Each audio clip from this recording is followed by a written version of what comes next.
ඔන්න අද තවත් ලස්සන දවසක්. ඉතින් ගොඩ දවසකට පස්සේ මගේ යාළුවන්ට ඔන්න වීඩියෝ එකක් අරන් එන්න තමයි හදන්නේ. අද අගෝස්තු මාසේ පදාද දවසක්. ඉතින් උදේම නැගිටලා මම ඉතින් වෙනදා වගේම ඔන්න මුලින්ම ඇඳ හදා ගන්න ගමන් තමයි මේ ඉන්නේ. ඉතින් යාළුවන්ට කොහොමද ඔයාලා හැමෝම සතුටින් පරිස්සමෙන් ඉන්නවා ඇති කියලා මම හිතනවා. ඉතින් ගොඩ දවසකින් එන්නත් බැරි වුණා. කොහොම හරි ඉතින් ඔයාලව මතක් වෙලා ඔන්න වීඩියෝ එකක් අරගෙන ආවා. ඉතින් ඔන්න මේ විදියට මොන වැඩේ කරන්නත් කලින් රූම් එක අස් කරලා තමයි කිචන් එකට එහෙම යන්නේ මම.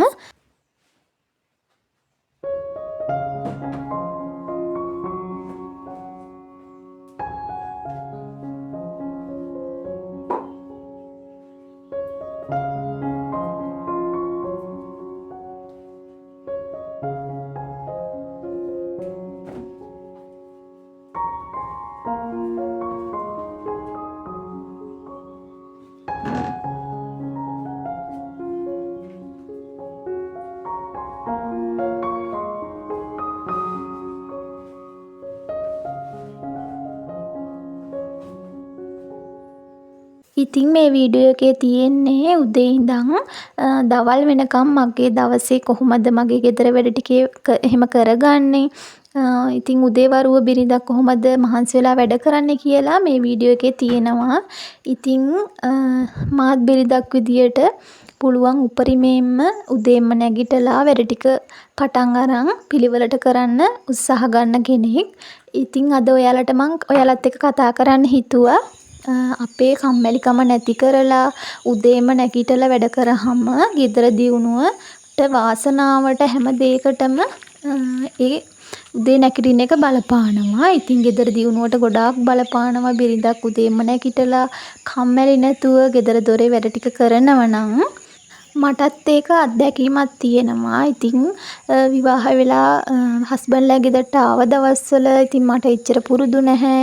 ඉතින් හස්බන්ඩ් කියලා ඉතින් එයා මට ගොඩක් උනන්දු කෙරෙව්වා. ඉතින් මේ මොටිවේෂන් එකත් ඇවිල්ලා මම කොහොම හරි උදේම නැගිටලා වැඩ කරන්න පටන් ගත්තා. ඉතින් අපි එහෙම කරනකොටම අපිට තේරෙනවා උදේම නැගිටින එක කොච්චරම අපේ ගෙදර දියුණුවට, පවුලේ දියුණුවට, වාසනාව හැමදේම ගේන්න උදව් වෙනවා කියලා. ඉතින් උදේම නැගිටලා ඉස්සර නම් මම ටිකක් පරක්කු වෙලා නැගිටලා වැඩ කරනකොට හිතේ කලබලේ නිදහසක් නැහැ. කලබලෙන් වැඩ කරන්න ඕන. ඒකම ඉපාර වැඩ අතපසු වෙනවා. වගේ දේවල් වෙනවනේ. ඉතින් දැන් එහෙම නැහැ. උදේම නැගිටලා කෑම ටික හදාගෙන ඉතින් වෙලා ඒ දේවල් කරාට පස්සේ දෙන්නටම වැඩ කරන්නත් පුළුවන්. හරි වෙලාවට වැඩට ගිහින් තමන්ගේ වැඩක් වුණත් ජොබ් එකකට යන කෙනෙකුට උනත් ඒ දේවල් හිතේ සැනසීමෙන් කරගෙන යන්න පුළුවන් උදේම නැගිටින එකෙන්. ඉතින් මම මේ විදියට උදේට එළියට ටිකක් බැහැලා කඳු ටික දිහා, මල් දිහා, කුරුල්ලන්ගේ සද්ද ඒ දේවල් අහගෙන ඉන්නවා කියලා ඔයාලා දන්නවනේ. ඉතින් ඒකම මගේ පුංචි කොරටුවේ පැත්තට රවුමක් දාලා ආවා. මේ දවස්වල තක්කාලි පැල එහෙම නිවිති එහෙම සාරේට හැදෙනවා වැස්සත් එක්ක. ඉතින් පරණ මිරිස් ගස්වලත් තාමත් මිරිස් කරල් එනවා. ඉතින් පහුගිය දවස්වල වැස්සත් එක්ක මිදුල එහෙම කැලේ වෙලා තියුණා. ඉතින් මම ඒ ටික නෙළුවා ඊයේ පෙරේද දවසක දැන් ලස්සනට තියෙනවා. ඉතින් ඔන්න ඒ දේවල් පැත්තක තියමුකෝ. දැන් එන්න මාත් එක්ක උදේට කෑම ටික හදාගන්න. ඉතින් මට උදේට කෑම හදන කියන එක ලොකු බරක් නෙවෙයි. ඉතින් රෑ වළං එහෙම පිගන් සෝදලා පිරිසිදු කරලා පිරිසිදු කිචන් එකක් නේ තියෙන්නේ. ඒක නිසා උදේට මේ විදියට ඇවිල්ලා හිතේ සැනසීමෙන් කෑම ටික හදාන්න පුළුවන් මට. ඉතින් අද උදේටයි දවල්ට එකටම උයා ගන්න හිතුවා. ඉතින් උදේට මේ විදියට රස කොළ කැඳ එකක් හදාගන්න ගමන් ඉන්නේ. ඉතින් මම මේකට කොළ ඒ දේවල් කඩලා සෝදලා පිරිසිදු කරලා බෙන්ඩර් කරලම පොල් කිරිත් එක්කම එකතු කරලා තියාගත්ත ෆ්‍රිජ් එකේ. මුකුත්ම වෙන්නේ නැහැ. ඉතින් මේකට මම ගොටු කොළ, මොනර කුඩුම්බිය, කරපිංචා ඒකම හීම්බෝ විට එකතු කරා. ගොඩක්ම ගුණ දේවල් ඒවා. ඉතින් මම හිතනවා අපිට සතියේ දවස් 2-3ක්වත් කොළ කැඳ එකක් බොන්න තියෙනම් හොඳයි කියලා. ඉතින් මම දැන් ගොඩක් දුරට උත්සාහ කරනවා සතියට දවස් 2-3ක්වත් කොළ කැඳ එකක් උදේට හදාගන්න. ඉතින් මගේ යාළුවොත් එහෙම නොකරන කෙනෙක් නම් අනිවාර්යෙන්ම කරන්න. ඔයාලට ගොඩක් ගුණයි ඒවා. ඉතින් ඒ දේවල් මම ඔයාලට කියන්නේ ඔයාලට ගොඩක් ආදරේ නිසා. ඉතින් ඔන්න කතාවත් එක්කම ඊට පස්සේ මේ විදියට ඉතින් දවල්ට උයා ගන්න හදන්නේ. උදේටම තමයි ඒකත් හදාගන්නේ. ඉතින් බීට්ටල උයලා ඊට පස්සේ වම්බොටු ටිකක් හාල් මැස්ස දාලා තෙල් දාගන්න තමයි හදන්නේ. ඉතින් ඔන්න මේ විදියට එකටම එළවලු ටික සුද්ධ කරගත්ත මම. ලූණු ඔක්කොම සුද්ධ කරගත්ත. රතු ලූණු, සුදු ලූණු, ඒ එක්කම වම්බොටු වලට බැදුමට අවශ්‍ය රට ලූණු, ඒ දේවල් ඔක්කොම එකට සුද්ධ කරගෙන සෝදගෙන ඊට පස්සේ මේ විදියට එක සැරේම මේ දේවල් කපා ගන්නවා. එතකොට මාරම ලේසි. ඉතින් කපනකොටන දේවල් කරන්න නැහැනේ. ඒක නිසා එක සැරේම කරගන්නවා. ඉතින් මම කලින් දවසේම පොල් ගාලා බෙන්ඩ කරලා තියාගෙන තියෙන්නේ. ඒක නිසා තවත් ලේසි ඉතින්.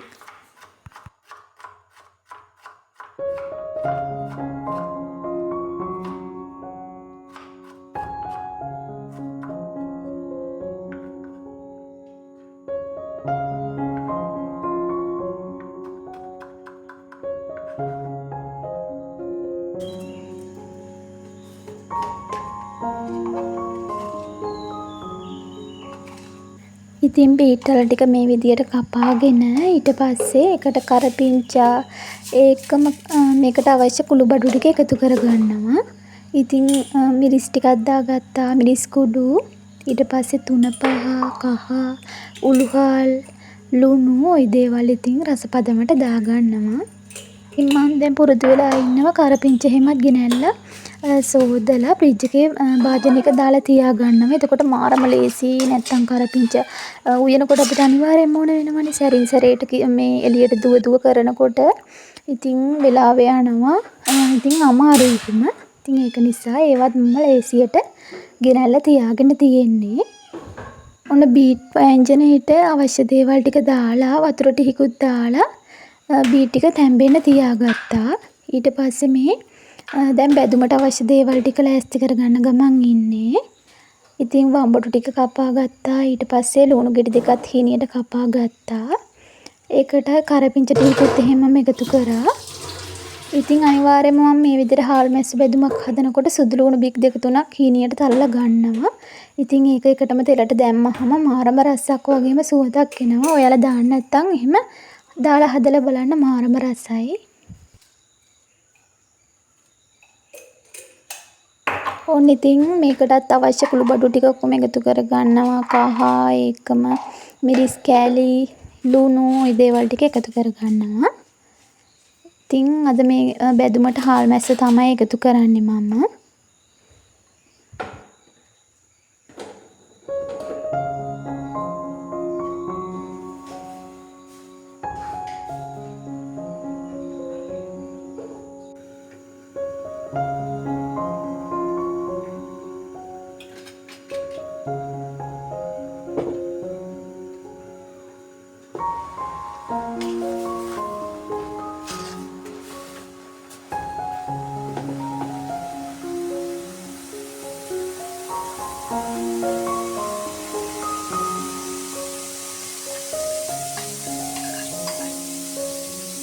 ඉතින් ඔන්න මේ වෙනකොට බීට් ටික නම් හොඳට තැම්බිලා තියෙන්නේ. ඊට පස්සේ හොඳ මිටි කිරි ටිකක් එකතු කරා බීට් කරියට.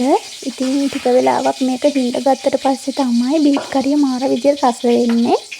ඉතින් මම බීට් කැරට් ඒ වගේ ව්‍යංජන හදනකොට ටිකක් හිඳ ගන්නවා. එතකොට මාරම රසයි. ඉතින් ඊට පස්සේ හාලිපේ මේ විදිහට තාච්චි හාලිපේ තියලා තෙල් ටිකක් දාලා හාල් මැස්ස ටිකක් රන්වන් පාට වගේ වෙනකම් ටිකක් බැද ගන්නවා. ඉතින් මං හාල් මැස්ස කන්න කැමති ඒ විදිහට. අර ටිකක් අමුයෙන් අර බැදිලා නැති වුනහම බැදිලා වගේ නැති වුනහම කන්න කැමති නැහැ. ඒක නිසා ටිකක් බැදලා තමයි මම මේක හදාගන්නේ. ඊට පස්සේ ඒක බැදුනට පස්සේ දාගත්ත මේකට අර වම්බොටුයි කපාගත්ත ලුණු ටිකයි. ඉතින් මේ වෙද්දි නම් මාරම සුවඳයි හාල් මැස්ස බැදෙන සුවඳ. ඒකම සුදු ලුණු එකතු වුණාට පස්සේ ඉතින් ඒ සුවඳ ගැන ඔයාලට කියන්න දෙයක් නැහැනේ. ඉතින් ඔන්න ඒකම මේ විදියට බීට් වල වෑංජනෙත් කවලම් කරන ගමන් ඉන්නේ නැත්තම් කැටි ගහනවනේ. ඒකත් ඒ විදියට කවලම් කරලා ආයි ටිකක් වහලා තියනවා ටිකක් හිඳෙන්න.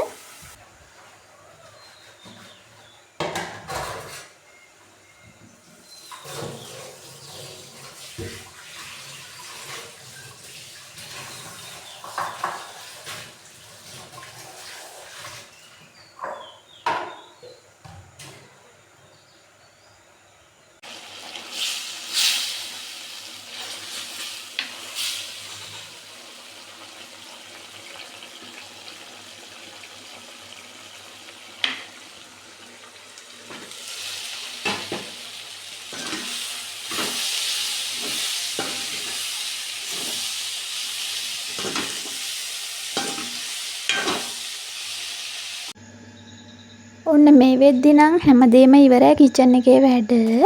ඊට පස්සේ ඉතින් උදේ කොළ කැන්ද වීදුරුවත් බීලා මිදුලට ඇවිල්ලා රෑ හොදලා තිබිච්ච ඊයේ හවස හොදලා තිබිච්ච රෙදි ටික වැලට දාන ගමන් ඉන්නේ. ඉතින් දැන් මං ඔයාලට කියලා තියෙනවනේ දැන් මං රෙදි සෝදාන්නේ. ඒ කියන්නේ දවල්ට හරි. ඉතින් හවස තමයි වැඩ ඉවරුන වෙලාවක තමයි. ඒ දවසේ රෙදි දාම හොදලා දානවා. ඉතින් මාර පහසුයි එහෙම වුණාම. ඉතින් කලින් නම් මම රෙදි එකතු කරගෙන රෙදි බේසන් ගණන් එකතු කරන් සෝදන්නේ. එතකොට මාර අමාරුයි. ඉතින් දැන් මේ එදා අඳින ඇඳුම් හොදගත්තට පස්සේ මාර ලේසියි වැඩ කරගන්න. ඉතින් උදේ ඉර පායගෙන එනකොටම රෙදි ටික වෙලට දාලා අනිත් වැඩ ටික කරගන්න පුළුවන්.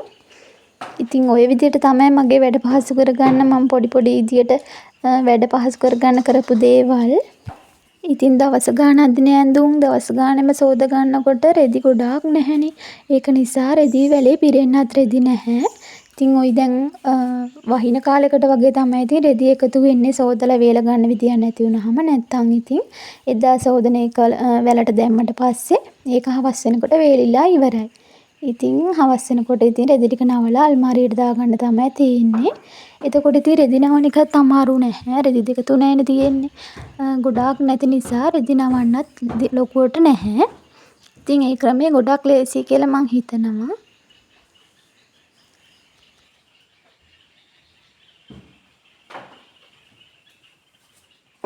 ඔන්න ඉතින් රෙදි ටික වැලට දාලා එහෙම ඊට පස්සේ ආවා ගේ ටික අතු ගා ගන්න. ඉතින් ගොඩක් වෙලාවට මගේ උදේවරුව මේ විදිහට තමයි ගත වෙන්නේ. අනිවාර්යයෙන්ම ඉතින් මේ වැඩ ටික කරනවම තමයි. ඉතින් හැමදාම ඉතින් ගෙවල් මොප් කරන්නේ දේවල් කරන්නේ නැහැනේ. ඉතින් එක සතියකට සැරයක් වගේ කරන්නේ. ඉතින් මේ රූටින් එක මේ විදිහටම කොහොමත් යනවා.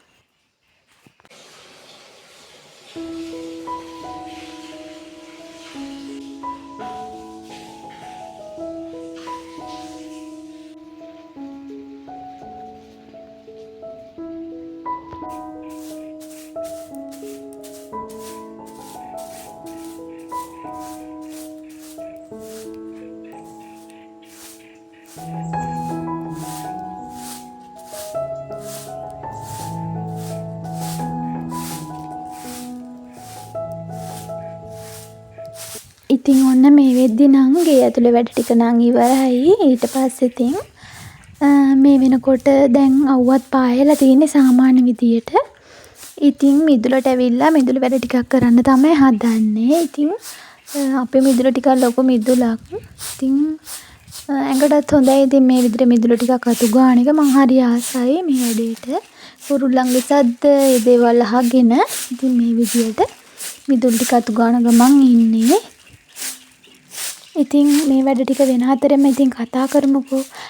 ඉතින් මං කියවනේ කම්මැලි නොවී වැඩ කරන්න පුරුදු වෙන්න ඕන අපි හැමෝම. කම කියන්නේ අපේ දියුණුව හැම දෙයකටම බාධා කරන දෙයක්. ඉතින් දැන් පවුලක් අපි දෙන්නෙක් එකතු වෙලානේ හදාගන්න. මේ පවුලේ ගොඩ ගන්න, මේ පවුල සාර්ථක කරගන්න අපි දෙන්නගෙම යුතුයකම. ඉතින් එහෙම හිතලා ඔයාලා හැමෝම උදේම නැගිටලා වැඩ ටික කරලා ඒ දේවල් කරලා ඉවර කළා. ඉතින් වැඩවලට යන්න ඒවට සපෝට් කරන ගෙතෙන් බිරිඳගේ වගකීමක්. ඉතින් එතකොට මං හිතනවා ඉතින් ඒක තමයි ලොකුම වගකීම පවුලේ දියුණුවට. ඉතින් කම්මැලිකමේ පරක්කු වෙලා නැගිටලා වැඩ ඔක්කොම අතපසු වෙනවනේ ඉතින් ඊට පස්සේ. ඉතින් ඒ විදිහට අපි හැමෝම පුරුදු වෙමු. එතකොට මං හිතනවා අපි හැමෝගෙම ජීවිත ලස්සන වෙයි කියලා.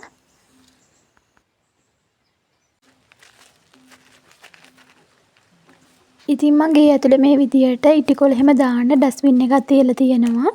ඒකේ දැන් මේ වෙනකොට කුණු මේ කියන්නේ මේ ඉටිකොල පිරීලා තියුණා. ඉතින් මේ වෙලාවේ අවුවක් තියෙන නිසා මිදුලත් අතු ගාලා ඉවරුණාට පස්සේ මේ විදියට මේ කොළ රොඩුත් එක්කම මේ ටික ඔක්කොම ඉතින් පිච්චෙන්න දැම්මා. ඉතින් ඒ ටික පිච්චෙන්න දාලා මම ගියා ටිකක් මේක ගෙදරට ටිකක් ඉහැන් මේ ඉටිකොල මම පුච්චන්නේ. ඉටිකොල නම් පුච්චන්න හොඳ නැහැ ගොඩක් වෙලාවට. ඉතින් දැන් නම් මං අහලා තියෙනවා ගෙවල් වලට ඒව එකතු කරන්න එනවා කියලා. ඒත් අපේ පැත්තට නම් තාම එන්නේ නැහැ. ඒක නිසා ඉතින් මේ විදියට ඉටිකොල ටික පුච්චන්න වෙනවා.